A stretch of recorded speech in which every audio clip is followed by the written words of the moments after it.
So ayun, napunta tayo ng Quiapo para magpasalamat at mabawasan ang kasalanan. Pagkatapos, nag-crave ako bigla sa prutas na to. Dragon fruit. Oh, kitang-kita nyo, nagbayad ako ha. Naglagay ako ng mainit na tubig sa kaserola. Tapos pinakulo ko pa. Nung kumulo na, syempre tinanggal ko yung takip. Para mailagay ko tong small sago. Gawa ni Sunshine. Araw-araw ang saya. Naglagay ako ng 1 cup. Tapos, hinalo ko para hindi magdikit-dikit. Tinakpan ko muna. Balikan na lang natin mamaya pag okay na. Okay. Dito naman sa kabilang burner, meron akong saucepan. Naglagay ako ng tubig. Nilagay ko yung powder na panggawa ng gulaman. Kasabay ng paghalo hanggang sa wala nang makitang powder. Nung bahagyang kumulo, naglagay ako ng asukal na puti. Hinalo ko uli hanggang mawala yung butil-butil ng asukal. Tapos, kunin mo yung Tupperware ng biyanan mo. Huwag ka na magpaalam para magalit. Salin mo yung ginawa mong gulaman habang mainit pa. Ilagay mo agad sa ref kung gusto mo maratrat ng sermon. Abang ka na ng strainer sa lababo. Tapos salain mo yung sago. Hugasan natin para uminto yung cooking process. Hugas na din kayo ng kamay. Tapos, kanta kayo ng happy birthday. 2 beses. Tapos, lakasan nyo para mag-expect yung kapitbahay nyo ng merienda. Kamayin nyo na para pati yung nasa gitna huminto yung init. Next, kumuha ako ng chopping board. Kutsilyo, mangkok, dragon fruit, mga 3 piraso para I love you.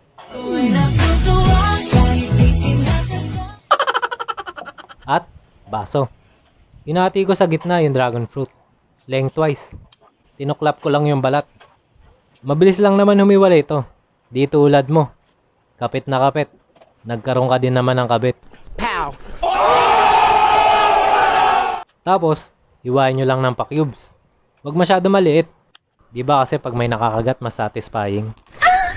Etong baso, inom kayo ng tubig kasi mainit. Kuha pa tayo ng isang mangkok. Hatiin natin to sa 2. Sobra isa. Mi, ni, may, ni, mu. Eto. Lipat nyo sa malaking lalagyan para madurog nyo na maayos.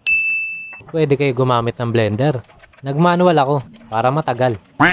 Gantong tinidor 1, 2, 3. Yung 3 tusok lang para challenging. Nilagyan ko ng evap. Yung malaki. Para hilig mo te. Hinalo ko muna. Tapos, sinama ko na tong sago. Condensed. All-purpose cream. At yung cubes na dragon fruit. Yung gulaman, cut lang din natin ng pa-cubes. Binaliktad ko yung kutsilyo para hindi ma-damage yung Tupperware. Huwag mo baliktarin para makurot ka na ng mama mo.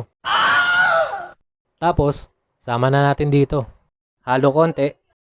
Cover natin. Tapos, lagay natin sa chiller hanggang sa lumamig para mas masarap. A few moments later. Wow, Philippines, di ba?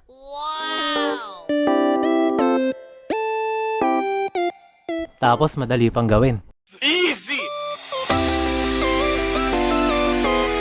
Tas magkapatong pa yung 2 paa mo ngayon.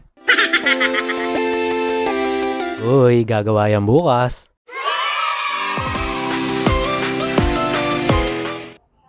So guys, ito dumating na yung order ko, no? Buksan na natin. Kita nyo naman, no? Ay, tumunog. So guys, dumating na yung order ko. Bali, oven to na pinapatong lang sa kalan. Buksan na natin. So, hindi ko alam kung alin dito yung kasi nakalagay na this side up. Pero maganda to eh. Oh, ito daw. Uy. Bali-baliktad na. Ito daw, this side up daw. So, buksan na natin. Ang daming box. Ay, magpabukas.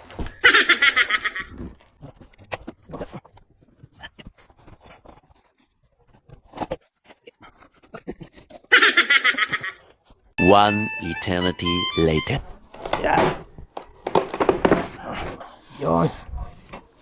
So So guys, di kasi ayoko kasi ayoko nung electric na oven. Kasi nung nag-aaral ako, mas prefer talaga sa school yung degas na oven. So, naglag. O kaya, puta naman. Pangalawa na Puta. Yan. Kasi malikot. Yan. Ang hirap buksan. Pero, okay lang, no? For safety ng item yun. O, hindi lang ako marunong magbukas. Yan.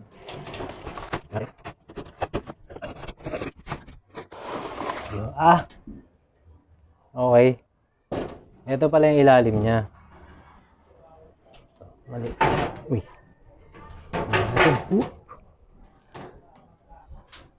Yan. So, this side up pala siya. Malaki. Papatong mo lang siya sa gas stove. Yan. Medyo may mga scratch siya. Pero sa akin okay lang yan. Kasi mahalaga, magagamit ko siya. So, yan. May 3 rack siya. Tapos, ito yung sa ilalim kung saan ano ba to? Basta sa ilalim to. Ayan. Clear. So guys, dumating na yung in-order kong oven, no? Ayan. So, may handle siya dito. Tapos, may gauge, may lock, may salamin para makita nyo sa loob kung sunog na o kailangan nyo pang sunugin. Tapos, open natin siya. 3 layer yan. 1, 2, 3. So, itong puting to, cover yan doon sa baba. Cover niya yung apoy. Siya yung mag-absorb nung heat ng apoy para ma-transfer dito sa loob. So, ang kasyang pan dyan is 12 by 10. So, mas marami tayong magagawa compare doon sa air fryer natin. O kaya doon sa magre-resign na nating oven toaster. So, ang tagal na nun. Mas prepare ko yung ganito kasi hindi kuryente, malakas siya sa mag-consume ng kuryente. Pagka natapos na yung cooking process, natatapos na din yung init niya. So, although na kukulob pa, andun pa rin yung init niya, pero pagka inon mo siya ulit at kailangan mong gamitin, inon mo siya ulit, papalo ulit yung consume ng kuryente. Unlike this one, pag kailangan mo siya ulit, buksan mo lang yung apoy, mabilis niyang makukuha mabilis niyang ma-reach yung temperature na kailangan ng recipe mo. Saka meron naman tong gauge. So, mabilis natin makikita kung na-reach niya na yung temperature na kailangan natin. Marami kasi kung recipe na gustong gawin na gagamitan ng oven, kaya bumili ako. Hindi naman siya ganun kamahal. Actually, mura pa nga siya. So, hindi naman ako pwede lagi air fryer dahil yun nga, malakas sa kuryente masyado. So, nangihinayang ako.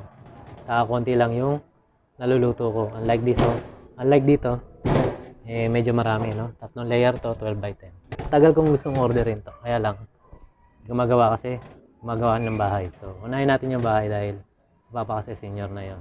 So, kailangan niya nakatulong sa pag-renovate ng bahay. So, finally, nakabili na rin ako.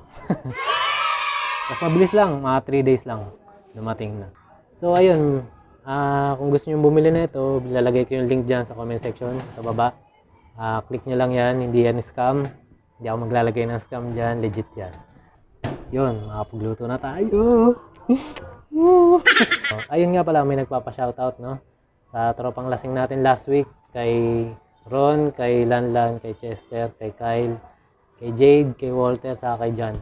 Saka daw sa kakilala niya, si Larby. So, ayun, hindi daw siya lasing ng gabing yon pero paulit-ulit na siya nang sinasabi. So, shoutout sa inyo guys. Tapos, kay Julian pala, yung yung pamangkin ko, yung nag-ediwaw kanina sa video natin. So, shoutout Julian. Naanak ko yan eh. Cute, no? Anak kay Ninong. Ediwaw! Magbablog na tayo ulit.